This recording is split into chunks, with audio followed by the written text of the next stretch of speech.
నేను ఎక్కడి నుంచో ఊడిపడలే, నేను ఆకాశంలో నుంచి అద్భుతంగా కిందికి రాలే. ఇక్కడనే పక్కలో ఉన్న వనపర్తిలో ప్రభుత్వ పాఠశాలలో చదువుకొని తెలంగాణ రాష్ట్రానికి ముఖ్యమంత్రి అయినా ఇది నాకు గర్వకారణం. 1984 ఎన్నికల్లో నా ఇంటర్మీడియట్ ఫస్ట్ ఇయర్లో ఉన్నప్పుడు డాక్టర్ జిల్లెల చిన్నారెడ్డి గారికి యూత్ కాంగ్రెస్ ప్రెసిడెంట్కి ఎమ్మెల్యే టికెట్ ఇస్తే చిన్నారెడ్డి గారిని గెలిపించండి అని ఈ కొత్తకోట నుంచి మొదలు పెడితే ఈ నియోజకవర్గం మొత్తం గోడల మీద రాసి చిన్నారెడ్డి గారిని గెలిపించండి అని ఎన్నికల్లో ప్రచారం చేసిన నేను. ప్రభుత్వ పాఠశాలలను ఎవరైనా చిన్న చూపు చూస్తే వాకిటి శ్రీహరి గారిని, జూపల్లి కృష్ణారావు గారిని, డాక్టర్ జిల్లెల చిన్నారెడ్డి గారిని మీరు చూపించండి.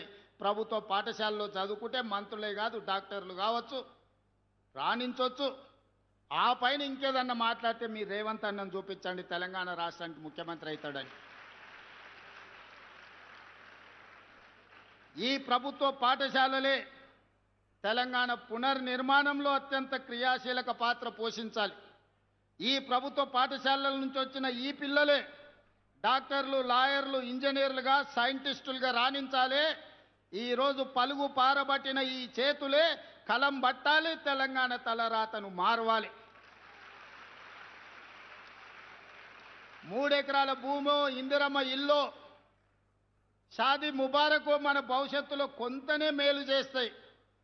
కానీ ఈరోజు మీరు అందుకుంటున్న, మీరు చదువుకుంటున్న ఈ చదువు ప్రభుత్వం అందిస్తున్న ఉదయం పూట పెట్టే టిఫిన్ కావచ్చు, మధ్యాహ్నం పెట్టే భోజనం కావచ్చు, దీన్ని పూర్తిగా సద్వినియోగం చేసుకొని చదవండి, రాణించండి. రాణిస్తే ఉజ్వల భవిష్యత్తు ఉంటుంది. మన భవిష్యత్తుకు చదువు ఒక్కటే మన జీవితాన్ని వెలుగులు నింపుతుంది. అందుకే ఇక్కడికి వచ్చిన ప్రతి విద్యార్థిని, విద్యార్థులకు నేను చెప్పదలుచుకున్నది ఒకటే. ఇవాళ మనం స్పోర్ట్స్ పాలసీ తీసుకొచ్చినాం. ఒకవేళ చదువులో రాణించకపోతే క్రీడల్లో రాణించండి. సిరాజుద్దీన్ వరల్డ్ కప్ క్రికెట్లో సాధించిన సిరాజుద్దీన్ చదువుకున్నది ఇంటర్మీడియట్ ఫెయిల్, 10th పాస్ అయి ఇంటర్ ఫెయిల్ అయిన అతనికి ఒక రకంగా చూస్తే కానిస్టేబుల్ ఉద్యోగానికి కూడా అర్హత లేదు. కానీ అదే సిరాజుద్దీన్ క్రీడల్లో, క్రికెట్లో రాణిస్తే గ్రూప్ 1 DSP జాబు చట్టాన్ని మొత్తం సవరించి తెలంగాణ రాష్ట్రం ఉద్యోగం ఇచ్చింది.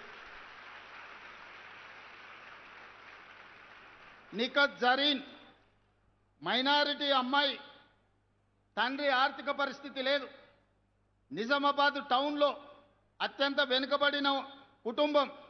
కానీ అమ్మాయి బాక్సింగ్లో ఛాంపియన్షిప్ సాధిస్తే గ్రూప్ 1 DSP జాబ్ నిఖత్ జరీన్కు తెలంగాణ రాష్ట్ర ప్రభుత్వం ఇచ్చింది. దీప్తి జువాన్జీ పారా ఒలింపిక్స్లో మెడల్ సాధిస్తే గ్రూప్ 2 జాబ్ ఇచ్చినాం. ఇట్లా చాలా మందికి, మన ఈషా సింగ్కు 3 కోట్ల రూపాయలు ఇచ్చినాం షూటింగ్లో గోల్డ్ మెడల్స్ సాధిస్తే.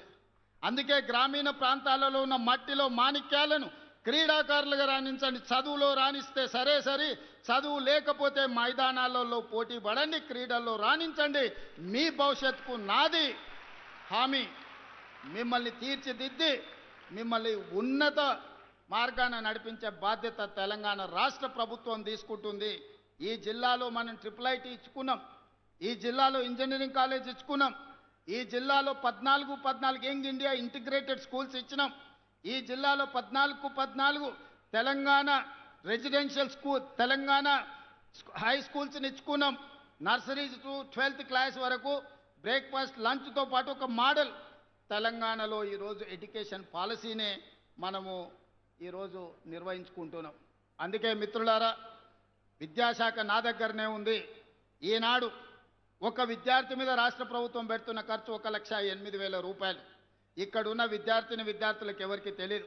ఒక్కొక్క విద్యార్థిని మీద ఇక్కడ కూర్చున్న ఆడపిల్లల మీద రాష్ట్ర ప్రభుత్వం పెడుతున్న ఖర్చు సంవత్సరానికి 1,08,000 రూపాయలు ఈరోజు మీ మీద ఖర్చు పెడుతుంది రాష్ట్ర ప్రభుత్వం. మరి ప్రభుత్వం ఇంత పెద్ద ఎత్తున మీకోసం నిధులు కేటాయించి మౌలిక వసతులను అందించి మిమ్మల్ని చదివిస్తున్నప్పుడు మీరు జీవితంలో పైకి రావాలి. మీ తల్లిదండ్రులు మీ పెళ్లి చేయాలంటే మీరు బాగా చదువుకుంటే కట్లం లేని పెళ్ళిళ్ళు అయితే మా చెల్లెళ్ళకి అందరికీ నేను చెప్తున్నా. మీరు బాగా చదువుకోకపోతే మీ తల్లిదండ్రులు ఉన్న దగ్గర భూమి అంతా అమ్మాల్సి వస్తుంది, బంగారం అంతా మీ అత్తగారింటికి ఇవ్వాల్సి వస్తుంది. కానీ అదే మీరు బాగా చదువుకొని మంచి ఉద్యోగం సాధిస్తే, జీవితంలో పైకి వస్తే ఎదురు కట్నం ఇచ్చి పెళ్లి చేసుకునే రోజులు వస్తాయి. అందుకే మనం జీవితంలో మంచి ఉన్నత స్థానానికి చేరాలి అని అంటే బాగా చదువుకోండి. నాకు ఈ ప్రాంతం మీద ప్రత్యేకమైన అభిమానం ఉంది. ఎందుకంటే పాఠశాల వయసులో ఇక్కడనే నేను పెరిగిన ఈ ప్రాంతంతో నాకు ప్రత్యేకమైన అనుబంధం ఉంది. ఈ ప్రాంతం అభివృద్ధి కోసం అన్ని రకాలుగా నేను సహకరిస్తా.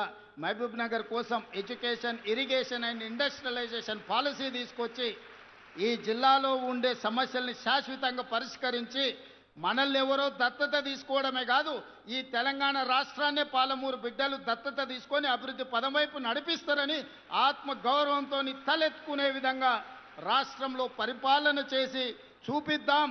పాలమూరు బిడ్డలు తట్టపని, పారపని, మట్టి పనికే కాదు పరిపాలన చేయడానికి కూడా ఆరితేరిన వాళ్ళు ఈ జిల్లాలో ఉన్నారని నిరూపించుకుందామని తెలియజేస్తూ మీ అందరి దగ్గర సెలవు తీసుకుంటున్న ధన్యవాదాలు మిత్రులారా.